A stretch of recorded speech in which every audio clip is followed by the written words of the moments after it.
নমস্কাৰ স্বাগতম এয়া হৈছে খবৰ মহানগৰৰ ষ্টুডিঅ'ত মই প্ৰাঞ্জল তিহুৰ উত্তৰ পূব মেগা ফুড পাৰ্কত বিধ্বংসী অগ্নিকাণ্ড হাইজিন প্ৰাইভেট লিমিটেড নামৰ কোম্পানীত জুই অগ্নিকাণ্ডৰ পাছতে কোলা ধোঁৱাই সানি ধৰে সমগ্ৰ অঞ্চল শৰ্ট সাৰ্কিটৰ ফলত জুইৰ সূত্ৰপাতৰ সন্দেহ অগ্নি নিৰ্বাপক বাহিনীৰ তৎপৰতাত জুই নিৰ্বাপন কৰা হয় এই অগ্নিকাণ্ডত কেইবা লাখ টকাৰ সম্পত্তিৰ ক্ষয়ক্ষতি হৈছে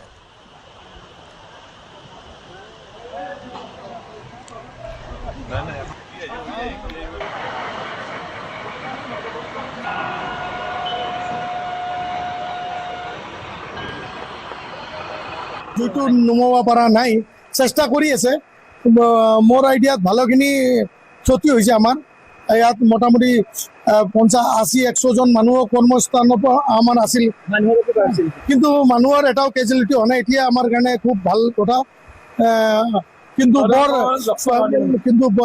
বস্তু দি বহুত ক্ষয়ক্ষতি হৈছে এটি আছিল জুচ ফেক্টৰী ইয়াত সব জুচ ফেক্টৰী এটি কিন্তু ভালেখিনি লছ হৈছে মানে বৰ্তমানলৈ হোৱা নাই কিন্তু চেষ্টা কৰি আছে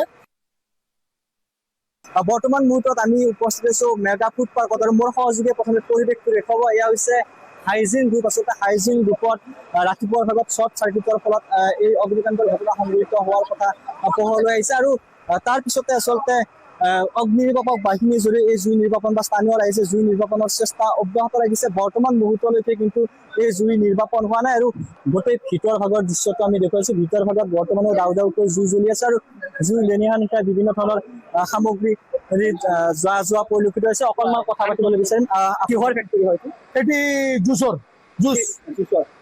কেতিয়া বজাত এই সংঘটিত এই 10:30 মানত তাৰপিছৰ পৰা তাৰপিছত মানুহে লাগি আছে আৰু যিমান পাৰে কিন্তু এতিয়ালৈ জুই চলি আছে ক'ৰ পৰা অগ্নি নিৰ্বাপক বাহিনীৰ বাহন আহিছে মানে পাঠশালা বৰমা মচলপুৰ সৰ্থেবাৰী নলবাৰী টিহু সব জায়গাৰ পৰা আহিছে বাহন আহিছে 8ৰ পৰা 10টা আহিছে বৰ্তমান যিহেতু অগ্নিকাণ্ড বৰ্তমান জুই জ্বলি আছে যথেষ্ট আচলতে ইয়াত সামগ্ৰী বনোৱা হয় কিমান মান টকাৰ ক্ষয়ক্ষতি হোৱা মোৰ আইডিয়াটো এতিয়া আনুমানিক ক'ব নোৱাৰিম মানে এতিয়া আমি আইডিয়া এনেকৈ ক'ব নোৱাৰিম তথাপিও 10+ হ'ব 10 CR+ হ'ব বৰ্তমান ভয়ংকৰভাৱে জ্বলি আছে মোটামুটি ভিতৰৰ অৱস্থাটো একদম বেয়া আপোনালোকে যাই চাব পাৰে নাইকিয়া হৈ গৈছে চব মেচিনাৰী বস্তু আছে চব নষ্ট হৈ গৈছে এইটো ৰিপেয়াৰ কৰা বস্তু নহয় না এইটো চব মোটামুটি ডেমেজ হৈ গৈছে আমি দৃশ্যসমূহ দেখুৱাইছো আচলতে ভয়ংকৰ অগ্নিকাণ্ডৰ ঘটনা আৰু অগ্নিকাণ্ডৰ ঘটনাই গোটেই যি এই কোম্পানীটোত লেনিহান শিকাই জুই লেনিহান শিকাই আগুৰি থকা পৰিলক্ষিত হৈছে আৰু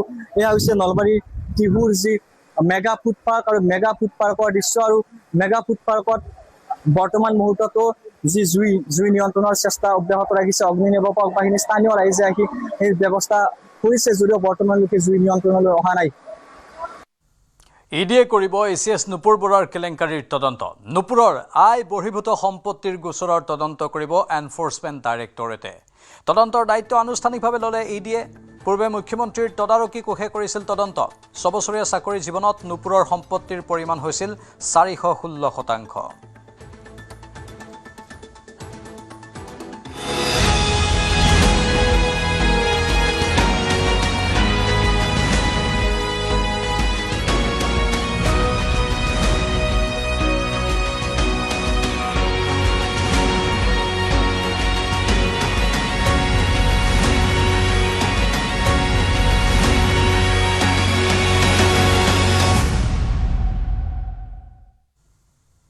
নাজিৰাত পুনৰ ধাৰাসাৰ বৰষুণ হিমলুগুৰি বিহুবৰ চন্তক আদি অঞ্চলত দিছে বৰষুণ প্ৰায় এঘণ্টা ধাৰাসাৰ বৰষুণ নাজিৰাৰ ভিন্ন প্ৰান্তত পুনৰ জনাইছোঁ বানে ধুই নিয়া নাজিৰাত পুনৰ ধাৰাসাৰ বৰষুণ হিমলুগুৰি বিহুবৰ চন্তক আদি অঞ্চলত দিছে বৰষুণ প্ৰায় এঘণ্টা ধাৰাসাৰ বৰষুণ নাজিৰাৰ ভিন্ন প্ৰান্তত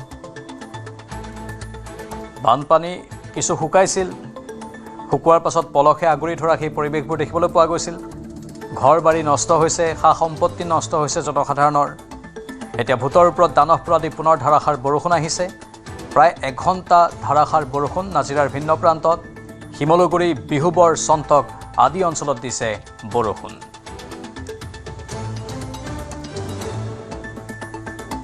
ইফালে বানবিধ্বস্ত নেপালী খুঁটিত উপস্থিত মন্ত্ৰী পীযুষ হাজৰিকা আৰু মন্ত্ৰী বিমল বৰা বোকাপানী গছকি দুই মন্ত্ৰীয়ে বুজ লৈছে নেপালী খুঁটিৰ শেহতীয়া বান পৰিস্থিতি আধা বাট খোজকাঢ়ি আৰু আধা বাট জিপচিত উঠি বান পৰিস্থিতিৰ বুজ ল'লে দুই মন্ত্ৰীয়ে। বানৰ পাছত বিধ্বস্ত হৈ পৰিছে নেপালী খুঁটি। বোকা পলসে পুতি পেলাইছে নেপালী খুঁটিৰ বাট পথ, ঘৰ দুৱাৰৰ লগতে কৃষিভূমি। প্ৰায় একাঠু পলসৰ মাজত খোজকাঢ়ি ক্ষতিগ্ৰস্ত অঞ্চল পৰিদৰ্শন কৰাৰ লগতে স্থানীয় লোকৰ সৈতে মত বিনিময় কৰে দুই মন্ত্ৰীয়ে। ইপিনে নাজিৰাত বানত প্ৰাণ হেৰুওৱা 14গৰাকী ব্যক্তিৰ আত্মীয়ক 9 লাখ টকাৰ চেক বিতৰণ কৰে মন্ত্ৰী পীযুষ হাজৰিকা আৰু মন্ত্ৰী বিমল বৰাই। প্ৰলয়ংকৰী বানৰ ফলত বিধ্বস্ত হোৱা নেপালী খুঁটিৰ প্ৰতিটো পৰিয়ালক ঘৰ বনোৱাৰ বাবে ন্যূনতম 1 লাখকৈ টকা দিব চৰকাৰে। বান পীড়িতক থাকিবৰ বাবে কাইলৈৰ পৰা ব্যৱস্থা কৰি দিয়া হ'ব। 20খন টিনপাত আৰু বাঁহ প্ৰদান কৰিব চৰকাৰে।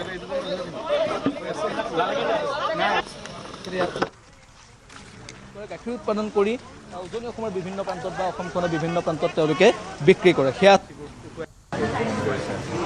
মই আৰু সতীৰ্থ মন্ত্ৰী বিমল বৰা ডাঙৰীয়া আৰু আমাৰ নাজিৰাৰ বিধায়ক ময়ূৰ বৰগোহাঁই আমি তিনিওগৰাকীয়ে গ'লোঁ। বিধ্বস্ত পৰিৱেশ, দুখ লগা পৰিৱেশ। মানুহ কেনেকৈ বাচিছে আপোনালোক সকলোৱে দেখিছেই। এটা ছাদ দিয়া ঘৰত মানুহ 100 মানুহ প্ৰায় উঠি বাচিছে। প্ৰায় 100-150 ঘৰ সেইখিনি জেগাতে ধ্বংস হৈ গৈছে, ঘৰ বুলিবলৈ নাই। কিন্তু আমি আমাৰ দলৰ ফালৰ পৰা মুখ্যমন্ত্ৰী ডাঙৰীয়াই কিছু ব্যৱস্থা কৰি দিছে টেম্পৰেৰী। আমি অহাকালিৰ পৰা সেইখিনি অঞ্চলত টিনপাত আৰু বাঁহ দিয়াৰ ব্যৱস্থা কৰিম। আমি প্ৰায় নাজিৰা সমষ্টিত 2000 মান ঘৰ ভাঙিছে। ইমিডিয়েটলি ঘৰ বনাব পৰা পৰিৱেশটো নাই, কিন্তু চৰকাৰে নিশ্চয়কৈ তেখেতলোকক এমাহ-1.5 মাহৰ পাছত ঘৰ বনোৱাৰ কাৰণে মিনিমাম 1 লাখকৈ টকা দিব। কিন্তু আমি আমাৰ দলৰ ফালৰ পৰা মুখ্যমন্ত্ৰী ডাঙৰীয়াই ব্যৱস্থা কৰি দিয়া এটা এটা পৰিয়ালক 20খনকৈ টিং আৰু বাঁহ দিয়াৰ ব্যৱস্থা কৰিম। আজি আমি তেখেতলোকক কৈ আহিলোঁ, কালিৰ পৰাই দিয়াৰ ব্যৱস্থা কৰিম। কালিৰ পৰা আমি এটা নতুন ছিষ্টেম কৰিছোঁ যে মেডিকেল কেম্প য'ত হ'ব তাতে PHC, হেল্থ আৰু ভেটেনেৰী 3টা ডিপাৰ্টমেণ্ট থাকিব। তাতো আছিল, ইয়াতো আছে। মানুহকো সুধিছোঁ, মানুহক আপোনালোকৰ সন্মুখতে সুধিছোঁ, কাৰো অসুবিধা হোৱা নাই। নেপালী খুঁটিত অসুবিধা এতিয়াও হৈ আছে, অস্বীকাৰ নকৰোঁ, কিন্তু এই চন্তক বাগানত অসুবিধা হোৱা নাই। আৰু কি পাৰোঁ সহায় কৰিবলৈকে যত্ন কৰিম। আমি ইয়াতে বিমল বৰা ডাঙৰীয়া প্ৰায় 12 দিন ইয়াত আছেই। ময়ো কালিৰ পৰা আছোঁ আৰু এসপ্তাহ 10 দিন থাকিম। যিমানখিনি পাৰোঁ সহায় কৰিবলৈকে যত্ন কৰিম। 19 জুলাইত নাগালেণ্ডৰ পৰা স্বাভাৱিক ধৰণে বৈ অহা নাছিল দিখৌ নদী। নাগিনীমৰাত পাহাৰৰ পৰা যধে মধে বৈ আহিছিল পানী। 19 জুলাইৰ পানীয়ে নাগিনীমৰাত কেইবাটাও সৃষ্টি কৰিলে খুঁটি। পাহাৰ খহি আহি খুঁটিসমূহেৰে পানী আৰু পলস পৰিছিল দিখৌত। নিউজ 18ৰ কেমেৰাত বন্দী এই ভয়ংকৰ দৃশ্য। নাগালেণ্ডৰ লোকৰ শিহৰণকাৰী বৰ্ণনা। এনে পানী আমি আগতে দেখা নাছিলোঁ। গছৰ ওপৰলৈকে উঠিছিল পানী। 19 জুলাই বান কিমান ভয়াৱহ আছিল আপুনি আজি নাগালেণ্ডৰ মন জিলাৰ নাগিনীমৰাৰ পৰা আপুনি দেখিব। এয়া হৈছে নাগিনীমৰা আৰু এই যিখন কাষত আছে সেইখন হৈছে দিখৌ নৈ। কেমেৰাত প্ৰভাসে দেখুৱাব, এইখন দিখৌ নৈ। এতিয়া শান্ত সমাহিত দিখৌ নৈ আপুনি দেখা পাইছে। 19 জুলাইত এই দিখৌ নৈখনেই অসম আৰু নাগালেণ্ডত বান বিভীষিকা চলাইছিল। এখন দিখৌ নৈ, এই দিখৌ নৈ দিয়েই পানী বৈ আহিছিল, পাহাৰ খহি আহিছিল, মনত বৰষুণ হৈছিল, তাৰ পাছত পাহাৰ খহি আহিছিল, ভূমিস্খলন হৈছিল।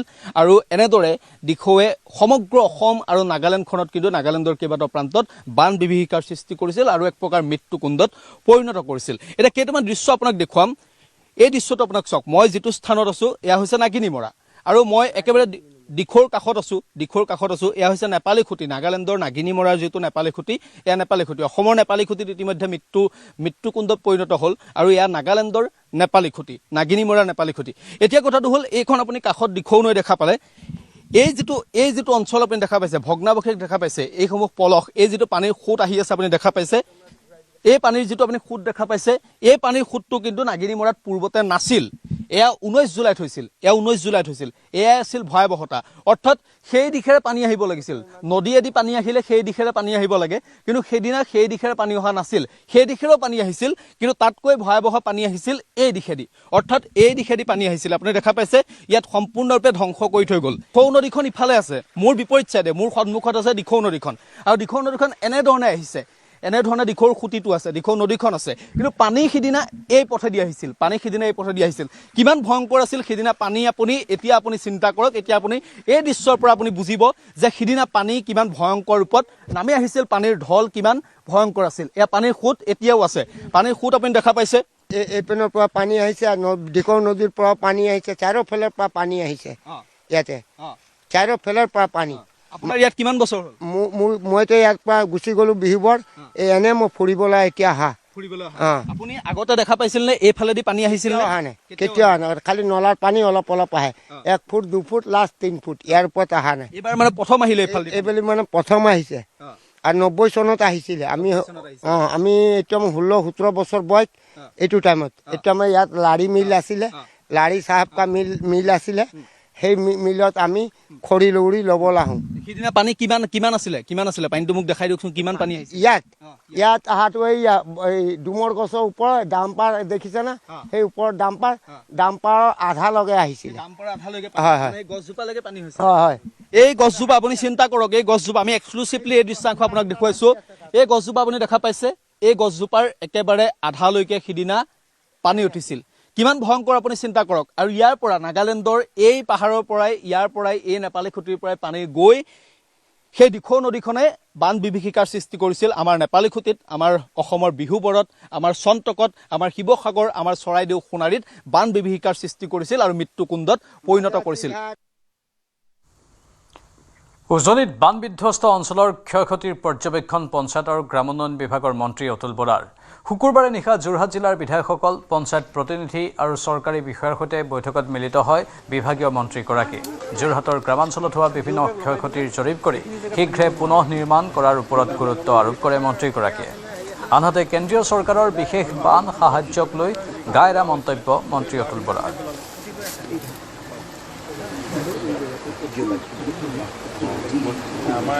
যিখিনি কৰিব লাগে গভৰ্ণমেণ্টে কৰিছেই। মুখ্যমন্ত্ৰী দিনে ৰাতিয়ে যুদ্ধকালীন ক্ষিপ্ৰতাৰে সকলোকে লগাই দিছে, নিজেও ব্যস্ত হৈ আছে। আমিও আহিছোঁ, এতিয়া মই আহিছোঁ, কালিলৈ হয়তো অন্য এগৰাকী মন্ত্ৰী আহিব, বিষয়াসকলে কাম কৰি আছে, জ্যেষ্ঠ বিষয়াসকল আহিছে। গতিকে যুদ্ধকালীন ক্ষিপ্ৰতাৰে সকলোৰে কাম কৰিছে। কথাটো এনেকুৱা নহয়, চৰকাৰখনেই হৈছে ডাবল ইঞ্জিন চৰকাৰ। এইবিলাকতো এতিয়া ইমান এটা ডাঙৰ কথা কি, এইটো এটা বিপদকাল, সংকটকাল। এই বিৰোধীয়ে এইবিলাক কথা উলিয়াই আছে। যিকোনো এটা কাম কৰিলে পৰিকল্পিতভাৱে কৰিব লাগিব। এঠাইতে হোৱা নাই, কেইবাঠাইতো হৈছে, সমান্তৰালভাৱে কেইবাঠাইতো হৈছে। আজি বহুত JCB উঠিও গৈছে নহয়, JCB উঠি গৈছে, হাতী উঠি আহিছে এই বলিয়াবানত। গতিকে গোটেইখিনি এতিয়া চব ফালৰ পৰা মানে ঠিক ঠাক কৰিবলৈ, ৰেষ্টৰেশ্যনৰ কাৰণে চব ফালৰ পৰা গভৰ্ণমেণ্ট সম্পূৰ্ণৰূপে প্ৰস্তুত। উজনিৰ জলপ্ৰলয়ৰ আজি 14 দিন।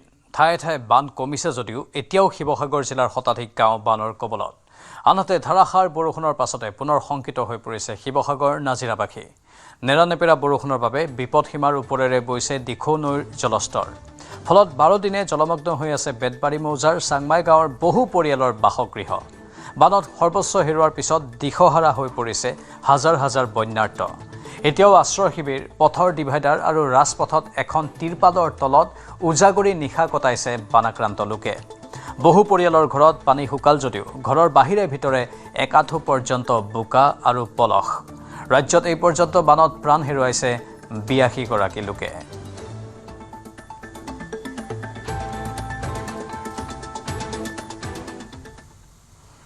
বান পীড়িতৰ বাবে সহায়ৰ হাত আগবঢ়াবলৈ ৰাজপথত গীত গাই বৰঙণি তুলিছে কেইজনমান যুৱকে। লখিমপুৰৰ পৰা আহি গুৱাহাটীৰ বিভিন্ন স্থানত সংগ্ৰহ কৰিছে বান সাহায্য। জুবিন গাৰ্গ আৰু ভূপেন হাজৰিকাৰ আদৰ্শৰে আগবাঢ়িছে নিস্বাৰ্থ নামৰ দলটোৰ প্ৰতিগৰাকী সদস্য। বান পীড়িতসকলক কিছু পৰিমাণে সহায়ৰ হাত আগবঢ়াব যুৱককেইজনে।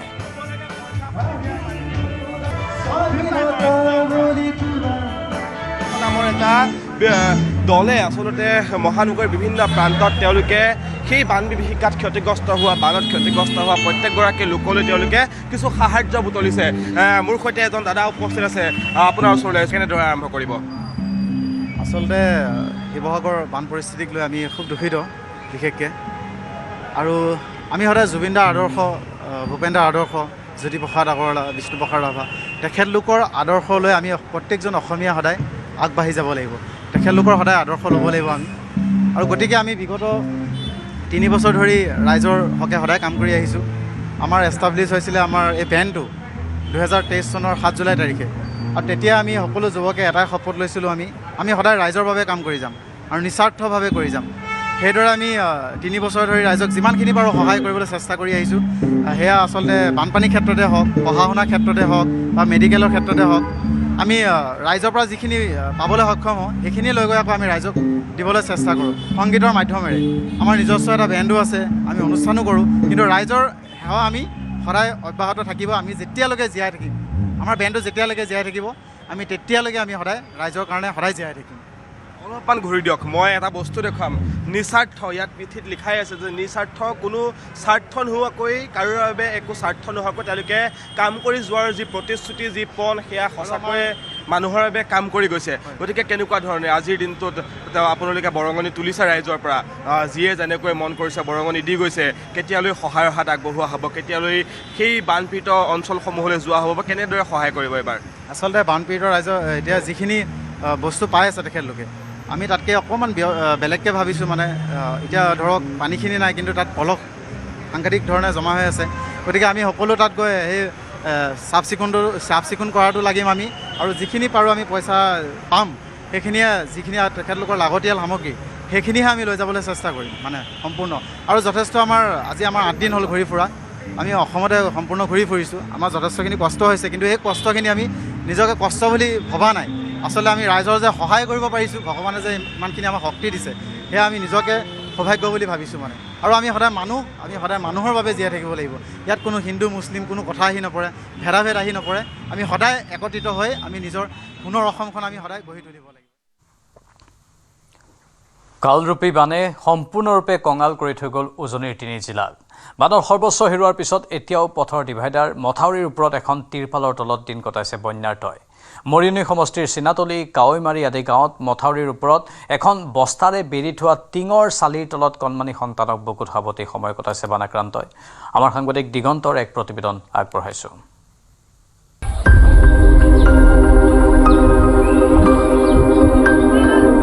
ঘৰ ওলোৱাই নাই, ঘৰটো অলপ গৈছে, মানুহটো নাই ওলা, গোটেই বোকা পানী মেটেকাই গোটেই সোমাই আছে। একো উলিয়াব নোৱাৰিলোঁ। সেয়া মথাউৰিত চলিয়া পাতি ল'ৰা ছোৱালী বুকুত লৈ পেলাই সেয়া আছোঁ। থাকিবলৈ বৰষুণ দিলেও থাকিবলৈ ঠাই নাইকিয়া হৈছে। দিলে মানে ল'ৰা ছোৱালীক সেই তিলপাল এটুকুৰা দুটুকুৰা আছে, তাকে মেৰাই ঘূৰাই পেলাই আমি ৰখা হৈছে।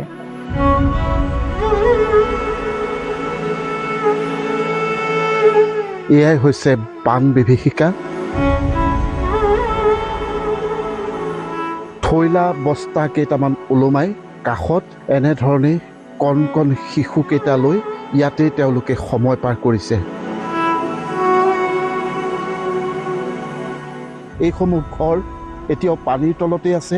এয়া হৈছে মৰিয়নি সমষ্টিৰ চিনাতলিৰ পৰিৱেশ। এই দৃশ্যসমূহ দেখিয়ে আপুনি অনুমান কৰিছে যে মৰিয়নি সমষ্টিৰ গ্ৰাম্য অৰ্থনীতি, মৰিয়নি সমষ্টিৰ বাসিন্দাসকলৰ কি দুৰ্বিষহ জীৱন হৈ পৰিছে, কি ভয়ানকভাৱে তেওঁলোকে সময় পাৰ কৰিব লগা হৈছে। এতিয়াও মথাউৰিতে বহু লোক আছে, তেওঁলোকৰ খাবলৈও আহাৰ নাই, তেওঁলোকৰ পিন্ধিবলৈ কাপোৰ নাই, তেওঁলোকৰ থাকিবলৈ এতিয়া ঘৰ নাই। তিৰপাল নাই দিয়া। সেয়া দিয়া মাত্ৰকে আমাৰ যেনিবা থাকিবলৈ ঠাই এটা হ'ব। গোটেই বৰ্তমান আমি এতিয়া তিৰপালটো ল'ৰা ছোৱালীক উৰাই পেলাই থ'বৰ কাৰণে আমি বিচাৰিছোঁ।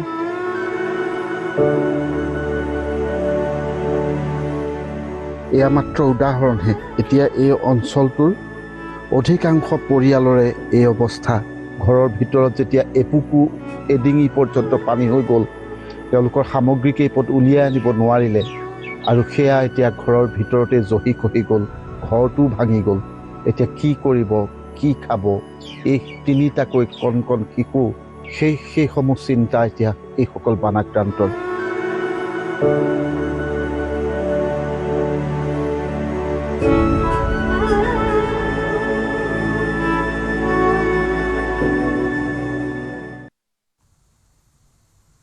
শ্ৰীমন্ত শংকৰদেৱ কলাক্ষেত্ৰত অৰুণোদয় 3.0 শুভাৰম্ভণি।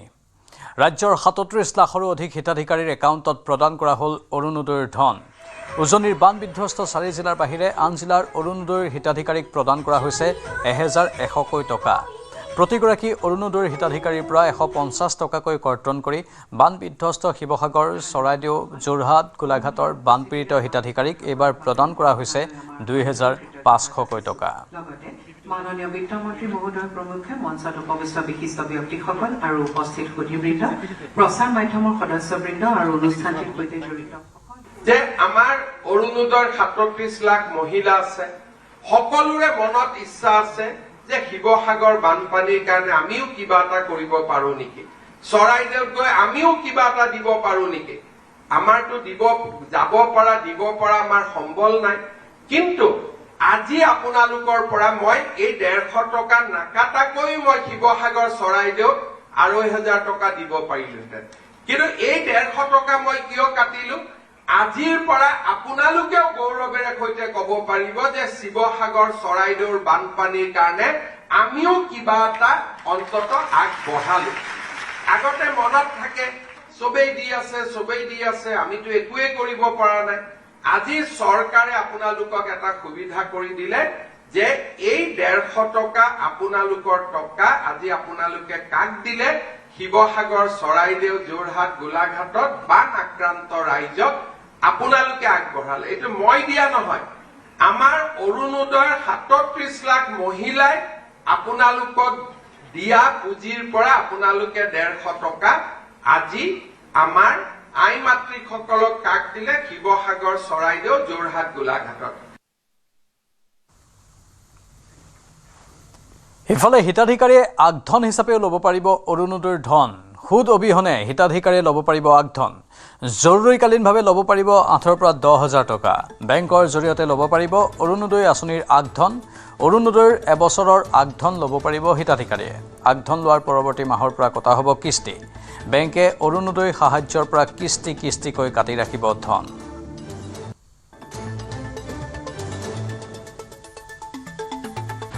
বেমাৰ হৈছে, মোৰ ঘৰত বিপদ হৈছে, আপোনালোকে অৰুণোদয়টো আপোনালোকে যিমান টকা বছৰটোত পাবলগীয়া আছে সিমানখিনি টকা আপোনালোকে আমাৰ পৰা আগতীয়াকৈ খুজি ল'ব পাৰিব।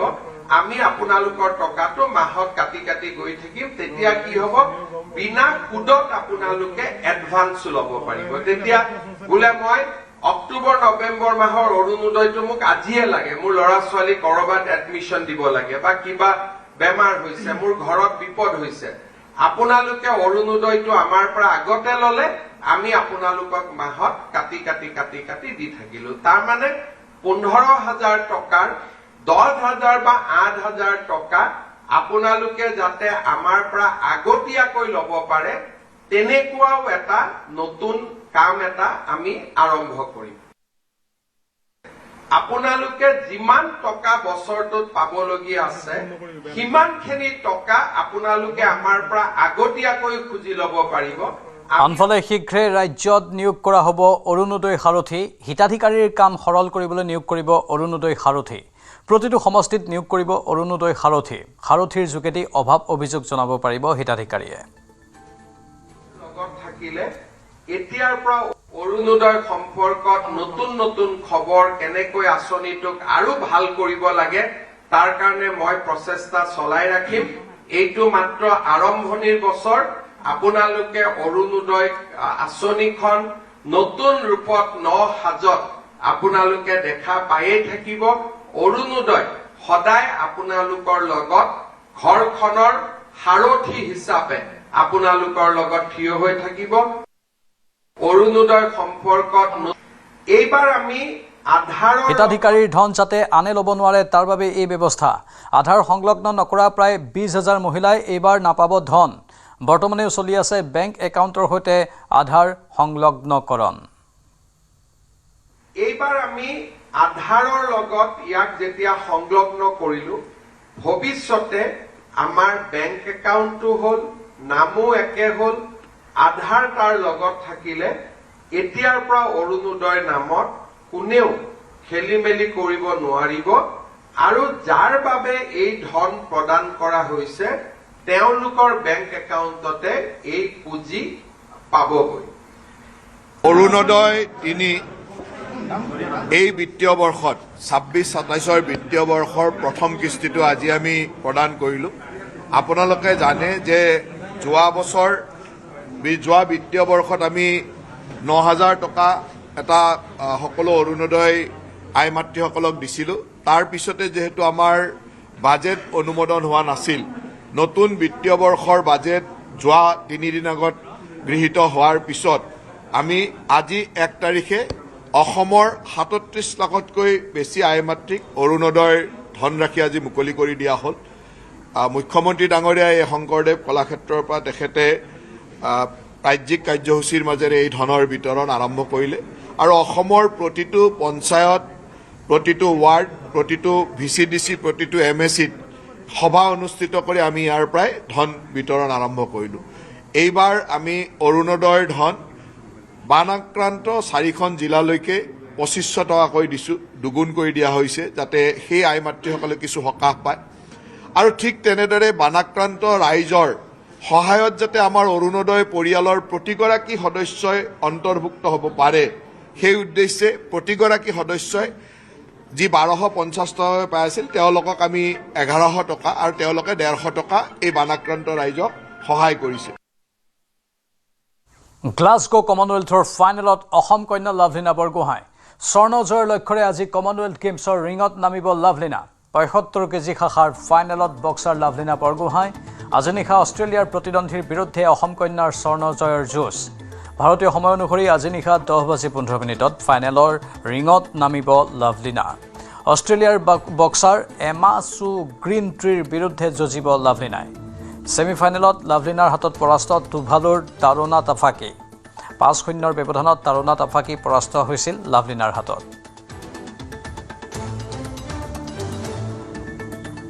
अभी आज मेरा फाइनल के लिए मैं क्वालिफाई हो चुकी हूँ, तो फाइनल और भी ज़्यादा टफ रहेंगे। ऑस्ट्रेलिया के साथ है, वो भी वर्ल्ड मेडलिस्ट है, लेकिन मैं पूरा कॉन्फिडेंट हूँ कि मैं इस बार गोल्ड लेके जा सकती हूँ, क्योंकि हम लोग का ट्रेनिंग भी अच्छा हुआ है और कोचेस भी जैसे बोल रहे हैं वैसे ही कर रहे हैं, तो जरूर इस बार गोल्ड ले पाएंगे। আৰু কমনৱেলথ গেমছত ভাৰতীয় খেলুৱৈৰ জয়যাত্ৰা অব্যাহত। কমনৱেলথ গেমছত ইতিহাস ৰচিলে ত্ৰিপুৰাৰ অস্মিতা দে। জুডোত স্বৰ্ণ পদক জয় অস্মিতা দেৰ। জুডোত স্বৰ্ণ জয় কৰা প্ৰথমগৰাকী ভাৰতীয় অস্মিতা। জেভলিন থ্ৰ'তো ভাৰতৰ 2টাকৈ পদক লাভ। জেভলিন থ্ৰ'ত ৰূপৰ পদক জয় নীৰজ চোপ্ৰাৰ। 85.83 মিটাৰ থ্ৰ'ৰে ৰূপৰ পদক অৰ্জন কৰিলে নীৰজ চোপ্ৰাই। কেৰিয়াৰৰ সৰ্বশ্ৰেষ্ঠ প্ৰদৰ্শনেৰে ব্ৰঞ্জৰ পদক জয় যশবীৰ সিঙৰ। 85.41 মিটাৰ থ্ৰ'ৰে ব্ৰঞ্জৰ পদক অৰ্জন যশবীৰৰ। ডেকাথলনত ইতিহাস ৰচিলে তেজস্বিন শংকৰে। ডেকাথলনত ব্ৰঞ্জৰ পদক জয় কৰে তেজস্বিন শংকৰে। কমনৱেলথ গেমছৰ ডেকাথলনত পদক জয় কৰা প্ৰথমগৰাকী ভাৰতীয় তেজস্বিন। বক্সিঙত ইতিমধ্যে 10টা পদক নিশ্চিত হৈছে ভাৰতৰ। আজি গ্লাছগোত অসম কন্যা লাভলীনাৰ স্বৰ্ণ জয়ৰ যুঁজ আছে। আন 9গৰাকী ভাৰতীয় বক্সাৰো ফাইনেলৰ ৰিঙত নামিব। ভাৰতৰ দখলত এই পৰ্যন্ত 5টা সোণ, 12টা ৰূপ, 6টা ব্ৰঞ্জৰ পদক।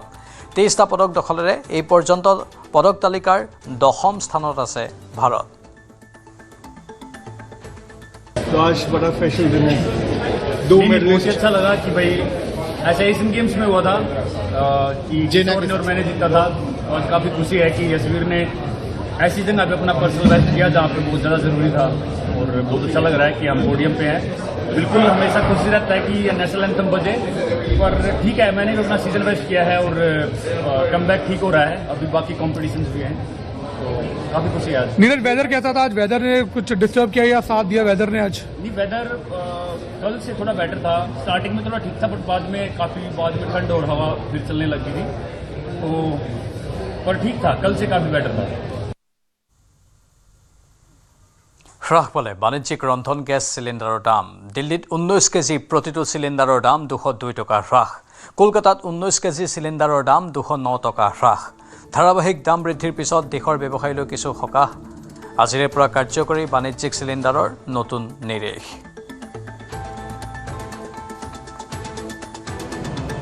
हाँ कम हो गया 200।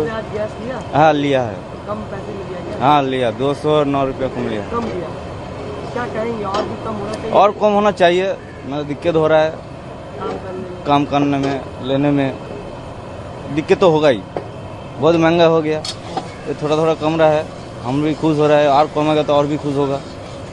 हम लोग चाह रहे हैं थोड़ा और कम होना चाहिए। অচিৰে কাজিৰঙা ৰাষ্ট্ৰীয় উদ্যান আৰু ব্যাঘ্ৰ সংৰক্ষিত বনাঞ্চলত পৰ্যটকৰ বাবে নিষিদ্ধ হ'ব মোবাইল ফোন। পৰ্যটকৰ বাবে বাধ্যতামূলক হ'ব অনলাইন বুকিং। বিদেশী পৰ্যটকক আকৰ্ষিত কৰিবৰ বাবে বিশেষ পদক্ষেপ গ্ৰহণ কৰাৰ লগতে ৰাজহ সংগ্ৰহত গুৰুত্ব আৰোপ কৰা হ'ব। উদ্যানৰ ভিতৰত দৈনিক কিমান গাড়ী প্ৰৱেশ কৰিব তাৰ ওপৰতো গুৰুত্ব আৰোপ কৰা হ'ব। লগতে সপ্তাহত এদিন উদ্যান বন্ধ ৰাখিব লাগিব। উচ্চতম ন্যায়ালয়ৰ নিৰ্দেশ অনুসৰি কাজিৰঙা ৰাষ্ট্ৰীয় উদ্যান আৰু ব্যাঘ্ৰ সংৰক্ষিত বনাঞ্চলত অচিৰেই বলবৎ হ'ব এই নিয়ম। শুকুৰবাৰে কাজিৰঙা ৰাষ্ট্ৰীয় উদ্যান আৰু ব্যাঘ্ৰ সংৰক্ষিত বনাঞ্চলৰ ক্ষেত্ৰ সঞ্চালক ৰমেশ চন্দ্ৰ কুমাৰে নিজা কাৰ্যালয় কক্ষত সাংবাদিকৰ সৈতে মত বিনিময় কৰি এই কথা সদৰি কৰে। উচ্চতম ন্যায়ালয়ৰ নিৰ্দেশত ৰাষ্ট্ৰীয় সেউজ প্ৰাধিকৰণে ভাৰতবৰ্ষৰ আন ৰাষ্ট্ৰীয় উদ্যানত প্ৰযোজ্য হোৱাকৈ কাজিৰঙা ৰাষ্ট্ৰীয় উদ্যানতো এই নিয়মসমূহ প্ৰযোজ্য হ'ব বুলি কাজিৰঙাৰ ক্ষেত্ৰ সঞ্চালকগৰাকীয়ে জানিবলৈ দিয়ে। পৰ্যটকে মোবাইল ফোন লগত নি বিভিন্ন জীৱ জন্তু আৰু লোকেশ্যন আদি আপলোড কৰি বিভ্ৰান্তিৰ সৃষ্টি কৰে। তাৰ বাবেই ভাৰতবৰ্ষৰ আন ৰাষ্ট্ৰীয় উদ্যানত মোবাইলৰ যি নিষিদ্ধৰ নিয়ম আছে সেই একেই নিয়ম কাজিৰঙাতো শীঘ্ৰেই প্ৰযোজ্য হ'ব। তাৰোপৰি সপ্তাহত এটা দিন ৰাষ্ট্ৰীয় উদ্যান বন্ধ ৰখাৰ গুৰুত্বৰ ওপৰত বক্তব্য ৰাখি ইয়াৰ জৰিয়তে গাড়ী আৰু পৰ্যটকৰ পৰা বন্য জীৱ জন্তুৱে কিছু সকাহ লাভ কৰিব বুলি তেওঁ সদৰি কৰে। লগতে উদ্যানৰ ভিতৰৰ যাতায়াতৰ অনুপযোগী হোৱা বাট পথসমূহ মেৰামতি কৰিব পাৰিব। তাৰোপৰি ইক' টুৰিজমৰ ওপৰতো বিশেষ গুৰুত্ব আৰোপ কৰা হ'ব। বছৰত ভাৰতবৰ্ষলৈ অহা 2 কোটি বিদেশী পৰ্যটকৰ মাত্ৰ 36,000 বিদেশী পৰ্যটকেহে অসম তথা কাজিৰঙালৈ আহে।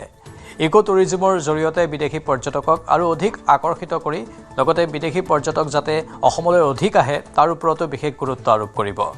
যোৱা 18 জুলাইত বন আৰু পৰ্যটন মন্ত্ৰী জয়ন্ত মল্ল বৰুৱা কাজিৰঙালৈ আহোঁতে এই বিষয়ৰ ওপৰত আলোচনা কৰি এই বিষয়সমূহৰ ওপৰত গুৰুত্ব দিয়া হৈছিল। সুপ্ৰিম কোৰ্টৰ ডাইৰেকশ্যন আছে। সুপ্ৰিম কোৰ্টে যোৱা 2025-17 নৱেম্বৰত বাকী টাইগাৰ ৰিজাৰ্ভবিলাকক কি নিয়মবিলাক ফ'ল' কৰিব লাগে বুলি এটা ডাইৰেকশ্যন আছিলে। তাতে মোবাইল বেন কৰা আৰু এটা দিন পাৰ্ক বন্ধ কৰি ৰখা এইবিলাক কোৱা আছিলে। এতিয়া এইটো ডাইৰেকশ্যন পাৰ্ক বন্ধ কৰাৰ ডাইৰেকশ্যনটো 2023 পৰা আছে। আমি বহুত কেইটা ফ'ল' কৰা নাই, বাট এইটো সব ষ্টেক হোল্ডাৰৰ লগতে ডিছকাশ্যন কৰি এইবিলাক কি হ'ব কি নহ'ব সেইটো কৰিব। ফ্লাড নহ'লে বহুত কেইটা দিগদাৰ পাব কাজিৰঙা পাৰ্কে। বেচিকেলি আমাৰ পানী মেটেকাবিলাক যি আছে এইবিলাক গুচি যাব লাগিব। ফ্লাড আহিলে পানী লৈ যায় আৰু কিবা নিউট্ৰিয়েণ্ট ৰিচ চইলবিলাক খেতিবিলাক আহে ওপৰৰ পৰা, এইটো গ্ৰাছলেণ্ডৰ কাৰণে ভাল আৰু কিছুমান জীৱ জন্তুৰ কাৰণে বি এইটো ভাল হ'ব। কিয়কি এতিয়া পানী মেটেকা বিলবিলাকত থাকিলে পানীত অক্সিজেন কম হৈ যায়, চ' বায়'লজিকেল অক্সিজেন ডিমাণ্ড বাঢ়ি যায়। চ' এইটো বাঢ়িলে পানী কাব নিচিনা নাথাকে। চ' ফ্লাড দৰকাৰ, আমি বি ৱেইট কৰি আছোঁ কেতিয়া ফ্লাড হ'লে ভাল বুলি। নামনি মাজুলীত ব্ৰহ্মপুত্ৰৰ খহনীয়াৰ কবলত IIT গুৱাহাটীৰ পৰীক্ষামূলক আঁচনি 281 লাখ টকা ব্যয় সাপেক্ষে লোৱা হৈছিল। এই আঁচনি 4ঘৰীয়া বান্দৰবাৰীত খহনীয়াই লৈছে ভয়ংকৰ ৰূপ। প্ৰচণ্ড সোঁতৰ মাজতে বাঁহেৰে খহনীয়া ৰোধৰ চেষ্টা নৈপৰীয়াৰ। বিগত প্ৰায় 2 মাহে অঞ্চলটোত অব্যাহত খহনীয়া। প্ৰতিদিনে জাহ গৈছে কৃষিভূমি, নদী কাষৰীয়া মাটি। খহনীয়াৰ ফলত আতংকিত হৈ পৰিছে নৈপৰীয়া।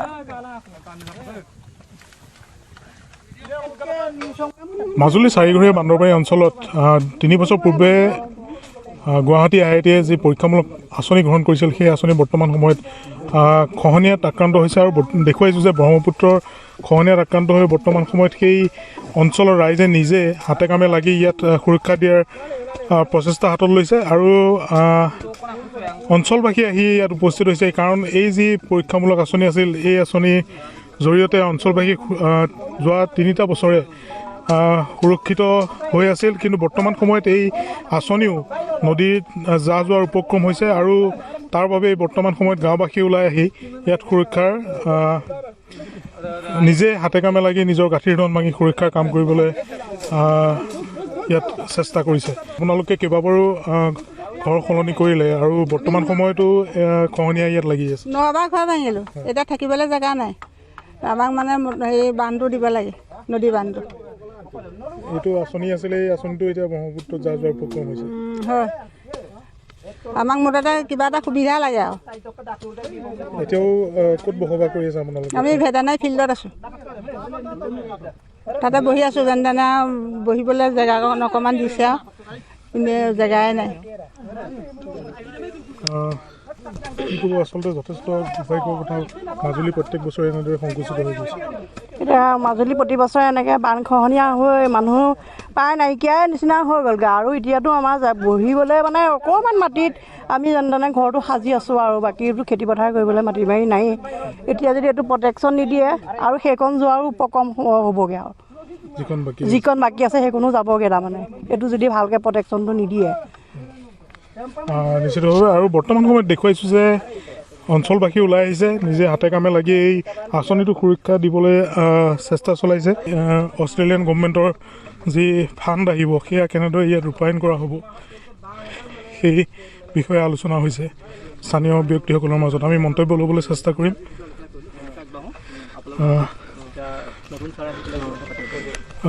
জিলা প্ৰশাসনৰ ফালৰ পৰা আপোনালোক আহিছে, অষ্ট্ৰেলিয়ান গভৰ্ণমেণ্টে ইয়াত গছপুলি ৰোপণৰ এক আঁচনি গ্ৰহণ কৰাৰ কথা ইতিমধ্যে জনাইছে। কেনেধৰণৰ আলোচনা হ'ল বা কি হ'ল? হয়, আচলতে এইটো আমাৰ আজিৰ পৰা 4 বছৰ আগতে ব্ৰহ্মপুত্ৰ বোৰ্ড আৰু IIT গুৱাহাটী মিলি এটা ইৰোজন প্ৰটেকশ্যনৰ পাইলট প্ৰজেক্ট কৰিছিলে মাজুলী আমাৰ এইটো চাৰিঘৰীয়া অঞ্চলত। এই চাৰিঘৰীয়া অঞ্চলত এই 4 বছৰ প্ৰজেক্টটো মোটামুটি এতিয়ালৈকে ঠিকে আছিলে, কিন্তু এই বছৰ শেহতীয়াকৈ যিটো খহনীয়া লাগিছে কৰদগুৰি অঞ্চলত, এই খহনীয়া আহি পেলাই ইয়াতো মানে অলৰেডি মানে খহাইছেহি সেই প্ৰজেক্টটোত। এতিয়া তেখেতলোকৰ যিটো প্ৰজেক্ট আছে তাৰ পৰা ঠিক আমাৰ ওচৰতে একেবাৰে নিয়েৰেষ্ট এটা IIT গুৱাহাটী আৰু মেলবৰ্ণ ইউনিভাৰ্চিটিৰ এজন প্ৰফেচাৰে লগ লাগি আমাৰ ইয়াতে এটা অষ্ট্ৰেলিয়ান গভৰ্ণমেণ্টৰ পৰা এটা প্ৰজেক্ট আনিছে, য'ত নেকি তেওঁলোকে 4টা লাইনত মানে গছপুলি ৰোৱাৰ এটা পৰিকল্পনা কৰিছে, যিখিনি থলুৱা গছ থাকিব। আৰু তাত অকল নৰ্মেল গছ নহয়, তাত ফল মূলৰ পৰা ধৰি যিখিনি আমাৰ লাইভলিহুড মানে যাতে মানুহবিলাকৰ সহায় হয়, সেইটো কাৰণে এইটো পাইলট হিচাপে 1 কিলোমিটাৰ তেওঁলোকে কৰিব বিচাৰিছে। আৰু লগতে এইটো ভৱিষ্যতে ইয়াৰ ভাল হ'লে 1 কিলোমিটাৰৰ পৰা আমি এক্সটেণ্ড কৰি এইটো নি থাকিব তেওঁলোকৰ ফালৰ পৰাই কৰিব। তো এই কামটো কৰিবলৈ যাওঁতে প্ৰথম কথাটো হ'ল পাব্লিকৰ ডিমাণ্ড আহিছে যে যিটো আগতে প্ৰথম তেওঁলোকে যিটো IIT গুৱাহাটী আৰু ব্ৰহ্মপুত্ৰ বোৰ্ডে কৰিছিলে তাত কিছু খহনীয়া লাগিছে, খহনীয়া কামটো প্ৰথমতে আজি সুৰক্ষা দিব লাগে, তাৰপিছতে আমাৰ এই কামটো কৰিব কৈছে। চ' আমি সেই ধৰণে আমি তেখেতলোকৰ যিটো বাৰ্তা দিছে আমি DC মহোদয়ক আমি জনামগৈ। আৰু তাৰপিছত আমি কেইবাটাও ডিপাৰ্টমেণ্ট লগ খাই আহিছোঁ আজি ইয়াতে। ফৰেষ্ট ডিপাৰ্টমেণ্ট আছে, এগ্ৰিকালচাৰ আছে, ব্ৰহ্মপুত্ৰ বোৰ্ড আছে, চাৰ্কুল অফিচ আছে, তো আমাৰ ডিজাষ্টাৰ মেনেজমেণ্টৰ ফালৰ পৰা আমি আহিছোঁ। তো সকলোৱে মিলি আমি এটাই ডিচিশ্যন লৈছোঁ যে পাব্লিকৰ লগত কথা পাতি যে প্ৰথম প্ৰটেকশ্যনৰ কামটো আগৰ কামটো হ'লে এই কামটো চাইমেলটেনিয়াছলি কৰিবলৈ তেওঁলোকে দিব।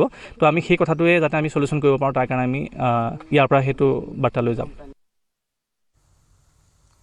ধেমাজিত জীয়াঢল নদীৰ কালৰূপ, পুৱাই ফেনে ফুটুকাৰে নামি আহিল ঢল। অৰুণাচল প্ৰদেশত হোৱা ধাৰাসাৰ বৰষুণৰ পিছতেই সমতলত প্ৰচণ্ড ঢল। কমলপুৰ ধৰ্মপুৰত নিমিষতে পানীৰ ঢলে উটুৱাই নিলে এগৰাকী বৃদ্ধাৰ ঘৰ। ৰাইজৰ সহযোগত কথমপি প্ৰাণ ৰক্ষা পৰে বৃদ্ধা আৰু বৃদ্ধাগৰাকীৰ অসুস্থ জীয়ৰীৰ। আপোন ঘৰখনলৈ চাই শোকত ভাগি পৰিছে বৃদ্ধা মাতৃকন্যা।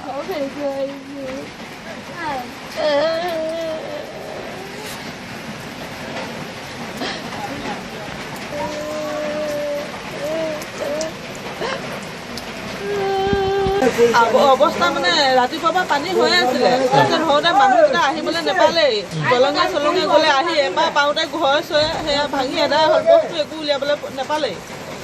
নামটো কি আছিল আইতাৰ নাম? অনিমা হাজৰিকা। হয়, তেওঁ এতিয়া বাবা ঢুকুৱাও এতিয়া বেছি দিন হোৱা নাই, সেই ছোৱালীজনীও বেমাৰী। মাটি আছিলে সেই 8 বিঘা 9 বিঘা, ঘৰে দুৱাৰে মুঠতে একো নাই আৰু চব সমস্ত খতম। হঠাতে পানীটো বাঢ়ি আহিলে, বাঢ়ি অহাৰ বিদিশতে মানে ঘৰত ইমান ডাঙৰ আচাম টাইপৰ ঘৰ আছিলে, একেবাৰে খহাই মহাই শেষ কৰি লৈ গুচি গ'লে, এদাই হৈ গ'ল। এইটো একোৱে নাথাকিলে, বচাব একোৱে নোৱাৰিলে, মানুহকেইটা কোনো পদহে বাচি নাই।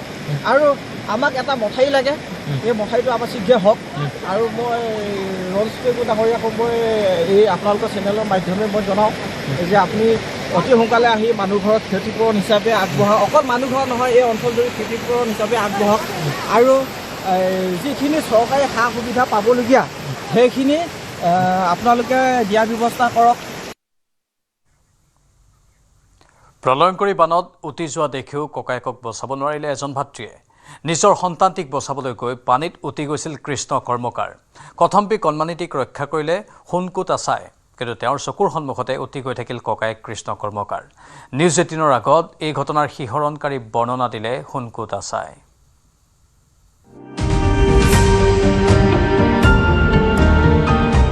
নেপালী খুঁটিত বানত প্ৰাণ হেৰুওৱা কৃষ্ণ কৰ্মকাৰৰ পৰিয়ালৰ লোকক লগ পাইছোঁ। কেইবাজনো লোকক উদ্ধাৰ কৰিবলৈ গৈ কৃষ্ণ কৰ্মকাৰ বানত উটি যাবলগীয়া হৈছিল আৰু প্ৰাণ হেৰুৱাবলগীয়া হৈছিল। আপুনি কৃষ্ণ কৰ্মকাৰৰ ভাতৃ ন? কৃষ্ণ কৰ্মকাৰৰ কেনেদৰে সিদিনা উটি গৈছিল? মানে তাৰ ল'ৰাটোক মানে সেই পানী বহুত হৈ গ'ল, এডিঙি পানী হৈ গৈছিলে। এতিয়া লাষ্ট মোক ক'লে যে পোৱালিটোক যেনে তেনে উলিয়াব লাগিব। পোৱালিটোক ওলাব মানে পোৱালিটোক মই ক'লোঁ তই সেইটো সাঁতুৰিবলৈ নাজানে, হ'লেও মানে মই বোলো মইতো জানো, মই ক'লোঁ মই যেনে তেনে উলিয়াইছোঁ। মই ওলোৱা টাইমতে মানে ল'ৰাটো অকণমান হেৰি হৈ গ'ল নাই, পৰি গৈছিলে।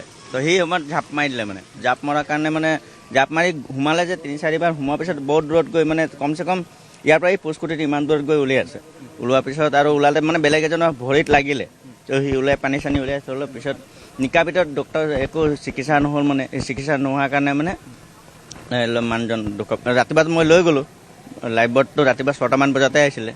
ৰাতিপুৱা লৈ যোৱাৰ পিছত উলিয়াই তাত গ'লোঁ, মেডিকেলতো পানী ভৰ্তি হৈ আছিলে। আপোনাৰ 6-7টামান বজাত গৈ তাত মেডিকেল পালোঁ।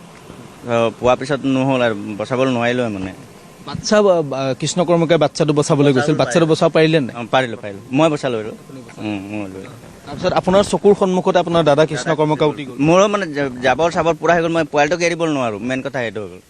সেইটো কাৰণে মই এইফালে দাদাক হেৰুৱাবলগীয়া হৈ গৈছে। মানে এফালে দাদাৰ পোৱালিটো আৰু এফালে আপোনাৰ দাদা, দুইফালে আপুনি ধৰিব লগা হ'ল। হৈ গ'ল তেতিয়া দাদাক মানে মই যাবলৈ মই নোৱাৰিলোঁ, মানে মোৰে মানে মইতো বহুত ৰাতিপুৱা কিন্তু ময়ে লৈ গৈছোঁ মেডিকেললৈ, নোৱাৰিলোঁ বচাবলৈ কাৰণে। এতিয়া আপোনাৰ সেই সময়ছোৱা আপোনাৰ মনত পৰি থাকেনে? থাকেতো, এনি টাইম এইটো মানে সদায়। কালিলৈকে মানে চকু পানী ওলাই গৈছে। কালি তেওঁৰ মানে আমাৰ সমাজৰ ডিষ্ট্ৰিক্ট ছেক্ৰেটেৰীও আছিলে এনেকুৱা। তাৰপিছত মানুহটো আহিছে, হাতত চবেই সাহাৰ্য দি আছে, আৰু কিবা মৰদেও কৰিছে। কিন্তু হ'লেও মানে যে আমাৰ এতিয়া যোনজন মানুহ ব্যক্তি সেইজন হেৰুৱালে হ'ল, এইটো গ'লেই আৰু এইটো আৰু গৈছে। তাত আমাৰ খুৰী যোনকেইটা গৈছে, খুৰীহঁতেও গ'ল, খুৰীও নাই এতিয়া। যোনজন মোৰ ঘৰৰ খুৰী, এইটো গাড়ী এটা আছিলে, গাড়ী গৈ পেলাই হৈ আছে। খুৰীকটো পালে বাৰু, এতিয়া পৰহি পাইছে।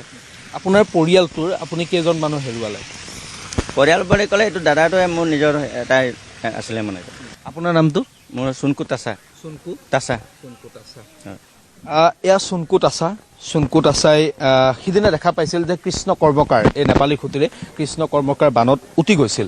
কৃষ্ণ কৰ্মকাৰে নিজৰ সন্তানটিক ঘৰৰ পৰা উলিয়াই আনিবলৈ চেষ্টা কৰিছিল, আৰু সেই সময়ছোৱাতে কৃষ্ণ কৰ্মকাৰ বানত উটি যাবলগীয়া হৈছিল। তাৰ পাছত এইগৰাকী ভাতৃ চুনকু তাছাই সেই কৃষ্ণ কৰ্মকাৰৰ কণমানিটিক বচাইছিল, আৰু তেওঁ কিন্তু ককায়েকক বচাব নোৱাৰিলে।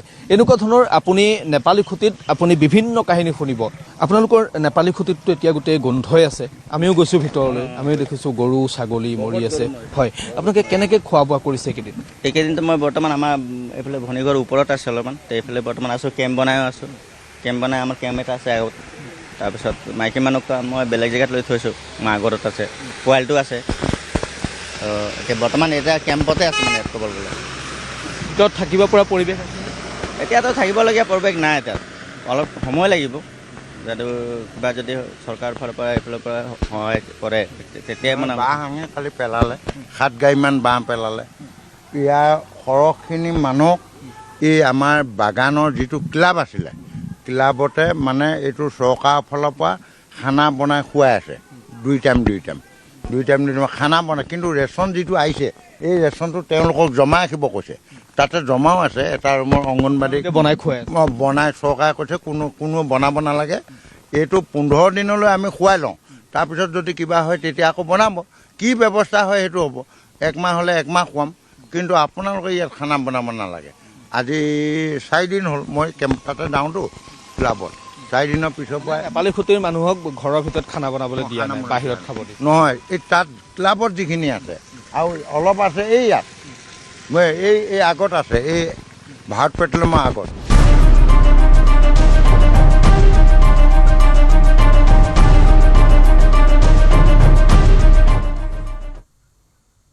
আৰু নাগালেণ্ডত হোৱা ধাৰাসাৰ বৰষুণৰ ফলত দৈয়াং জলবিদ্যুৎ প্ৰকল্পৰ 4খন গেটেৰে পানী এৰি দিয়াত দৈয়াং নদীৰ জলস্তৰ ক্ৰমান্বয়ে বৃদ্ধি পাইছে।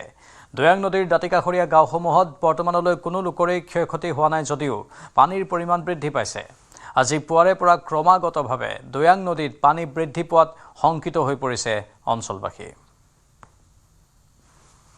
ক্ৰমান্বয়ে জলস্তৰ বাঢ়িছে আৰু এই পৰ্যন্ত কোনো ক্ষতি হোৱা নাই স্থানীয় ৰাইজৰ, আৰু ৰাইজে সজাগ হৈ থকাটো অতি প্ৰয়োজন মই পোনে যাম আৰু ইয়াৰ পৰিৱেশ দেখুৱাই লৈছোঁ আচলতে মই বৰ্তমান উপস্থিত আছোঁহি যি এই দয়াং নদী আছে তাত আছোঁ আৰু দয়াঙৰ পৰিৱেশ মই প্ৰথমতে নিউজ 18 অসম দৰ্শকক দেখুৱাই লওঁ মই উপস্থিত আছোঁ কাছমাৰী যি ইটানগৰ আছে তাত উপস্থিত আছোঁ আৰু ইয়াৰ স্থানীয় লোকসকল আছে তেওঁলোকৰ লগত পোনে মন্তব্য ল'ম ইয়াৰ পৰিৱেশটো মই দেখুৱাই লৈছোঁ 4টা গেট নিপকৈ খুলি দিয়াৰ ফলত আচলতে ইয়াৰ জলস্তৰ ক্ৰমান্বয়ে বৃদ্ধি পোৱাৰ আশংকা কৰিছে স্থানীয় ৰাইজসকলে মই পোনে যাম আচলতে হয় স্থানীয় লোকসকল আছে দাদা নিশা ভাগৰ পৰা আচলতে যি নিপকৈ 4টা গেট খুলিল তাৰ ফলতে অকণ জলস্তৰ বাঢ়িছে বুলি আমি দেখা পাইছোঁ কি গম পাইছে হয় পানী বাৰু নিশাটো নহয় এতিয়া ৰাতিপুৱা কমচে কম 4টামান বজাৰ পৰা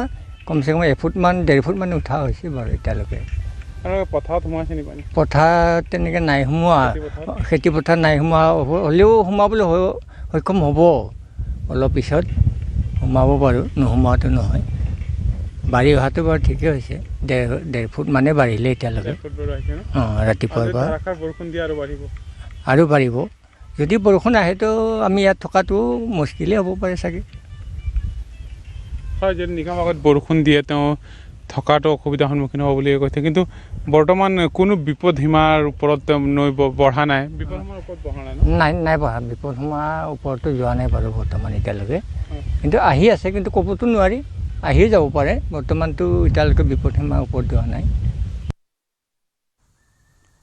শিৱসাগৰ বেতবাৰী মৌজা শিৱসাগৰ চহৰলৈ নামিছে আন এক সংকট বেতবাৰী মৌজাৰ বোকাবিল বৰপাত্ৰ গোহাঁই গাঁৱত দিচাং নদীৰ ভয়ংকৰ খহনীয়াই কঢ়িয়াইছে এই ভাবুকি খহনীয়াই এবছৰ পূৰ্বে ব্লক পেভাৰ দি পকীকৰণ কৰা মূল মথাউৰি ছিঙি নিয়াৰ উপক্ৰম হৈছে ইতিমধ্যে একাংশ ব্লক পেভাৰ খহিছে দিচাঙৰ খহনীয়াত অৰুণাচলৰ পৰা বৈ অহা দিচাং নদীৰ ভয়ংকৰ খহনীয়া প্ৰতিৰোধৰ বাবে হাতে কামে লাগিছে স্থানীয় ৰাইজৰ লগতে দল সংগঠনে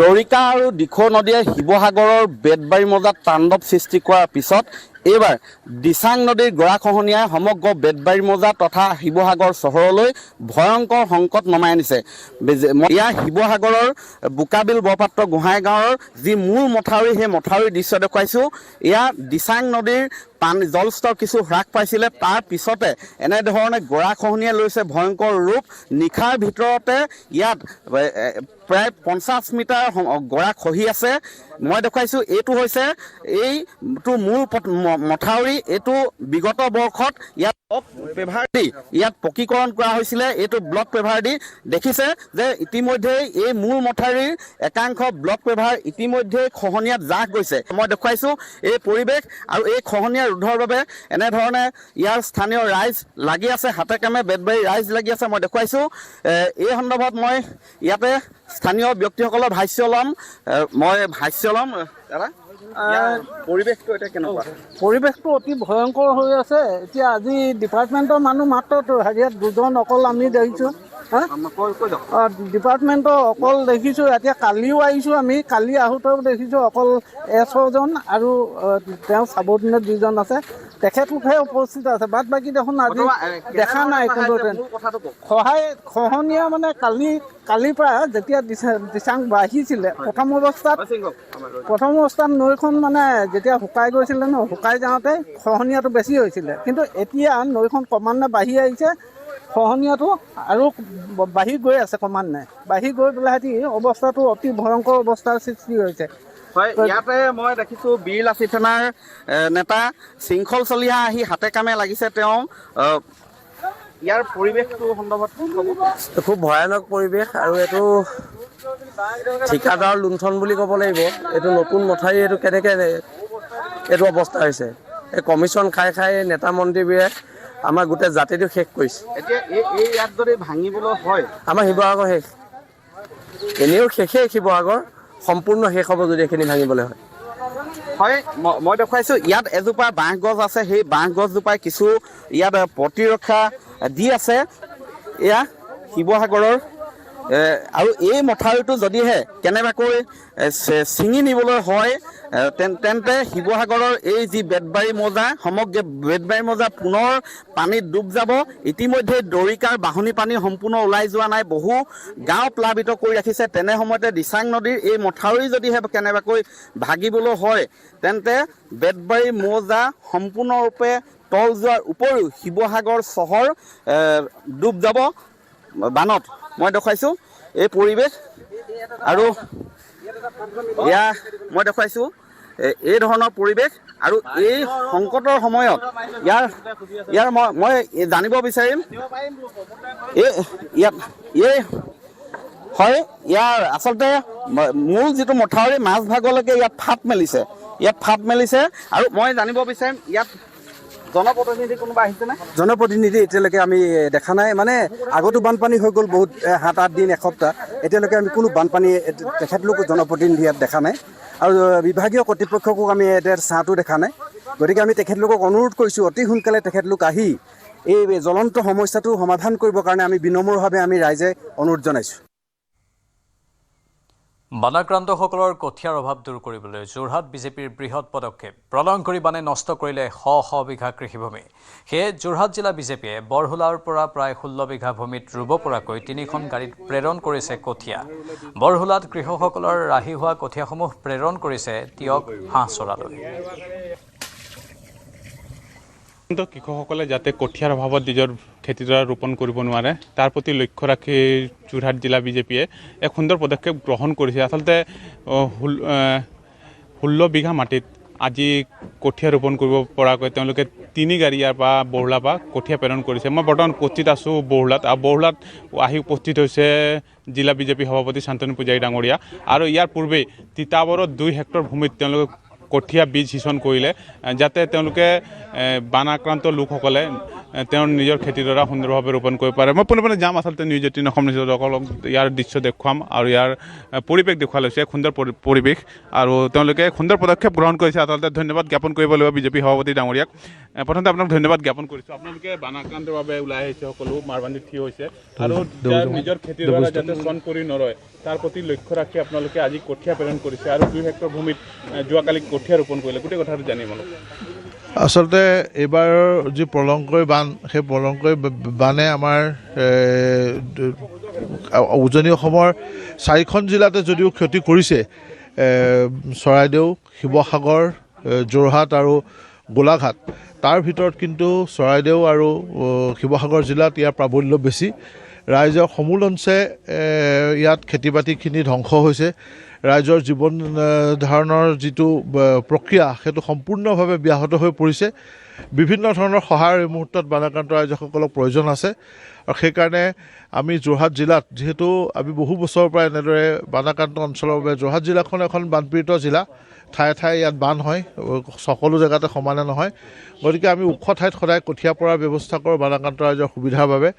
এনেদৰে যোৱা 7 বছৰ কৰি আহিছিলোঁ আৰু এই বছৰ যিহেতু ইয়াৰ প্ৰলয়ংকৰী ৰূপটো বেছি হৈ গ'ল, এই দুৰ্যোগ বেছি হ'ল, সেইকাৰণে আমি বানাক্ৰান্ত অঞ্চলৰ বাবে আমাৰ বিভিন্ন ঠাইত ৰাইজে ইয়াৰ কাৰণে ব্যৱস্থা কৰিছে। আমাৰ বৰহোলা মণ্ডলৰ সভাপতি ডাঙৰীয়াৰ নেতৃত্বতো ইয়াত আজি আমি যি অসম চৰকাৰৰ ক'লাপানী চিট ফাৰ্ম আছিল তাত যি কঠীয়া ৰোৱা হৈছিল, তাৰ ৰাহি কঠীয়া এনেদৰে আমি, এয়া আচলতে ৰাহি কঠীয়া, এয়া কেৱল বানাক্ৰান্ত ৰাইজৰ বাবে বুলি কৰা হোৱা নাছিলে, এয়া খেতিয়ক ৰাইজৰ ৰাহি কঠীয়া আৰু তেখেতসকলে এয়া কঠীয়া বানপীড়িত ৰাইজৰ কাৰণে দান কৰিছে। আমি কেৱল, মই জিলা সভাপতি হিচাপে মণ্ডল সভাপতি ডাঙৰীয়াৰ লগত কথা পাতি, ইয়াত যিমানখিনি ৰাইজ আছে সকলোৱে খেতিয়ক আৰু ইয়াৰ বেছিভাগে আমাৰ ভাৰতীয় জনতা পাৰ্টীৰ কাৰ্যকৰ্তা, তেখেতসকলে মণ্ডল সভাপতিৰ নেতৃত্বত আজি কঠীয়াখিনি দান কৰিছে আৰু এই কঠীয়াখিনি আমি শিৱসাগৰ জিলাৰ বানপীড়িত অঞ্চললৈ পঠিওৱাৰ ব্যৱস্থা কৰিছোঁ। এই যিখিনি কঠীয়া আজি এয়া শিৱসাগৰ জিলাৰ হাঁহচৰা কুজিবালি অঞ্চললৈ যাব। গড়চুকৰ 27 নম্বৰ ৰাষ্ট্ৰীয় ঘাইপথৰ পৰা পামহি দীপৰ বিল সংযোগ কৰা মূল দলংখন সম্পূৰ্ণৰূপে ভাঙি পেলোৱা হয়। নতুন দলং নিৰ্মাণৰ বাবে ভাঙি পেলালে পুৰণি দলংখন। দলং ভাঙি সামগ্ৰী লৈ গ'ল নিৰ্মাণ প্ৰতিষ্ঠানে। গড়চুকৰ পৰা পামহি দীপৰ বিল গ'লে 2027 চনলৈ ভুগিব লাগিব যান-জঁট। কাষেৰে নিৰ্মাণ কৰি দিছে এটা ট্ৰেকৰ এখন সৰু দলং। ভাঙি পেলোৱা দলংখন বহল আছিল 25 ফুট, বৰ্তমানৰ দলংখনৰ বহল 8 ফুট। নতুনকৈ বহল দলং নিৰ্মাণ নোহোৱা পৰ্যন্ত যন্ত্ৰণা ভুগিব পথচাৰীয়ে।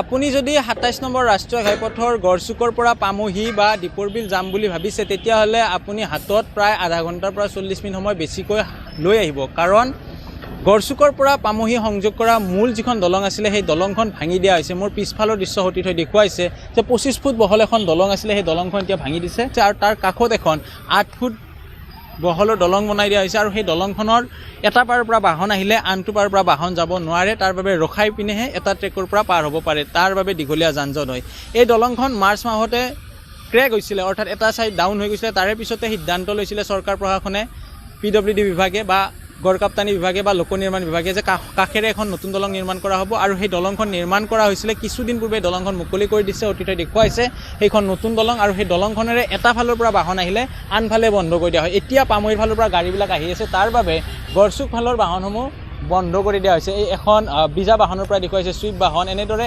এখনৰ পিছত এখনকৈ বাহন দিয়া ৰৈ গৈছে কাৰণ সেই স্থানৰ সেইফালৰ পৰা বাহন আহিলে এইফালে ৰ'ব লাগে আৰু এইফালৰ পৰা বাহন গ'লে সেইফালে ৰ'ব লাগে কিমান সময় যান-জঁট হয় দাদা এনে ইয়াতে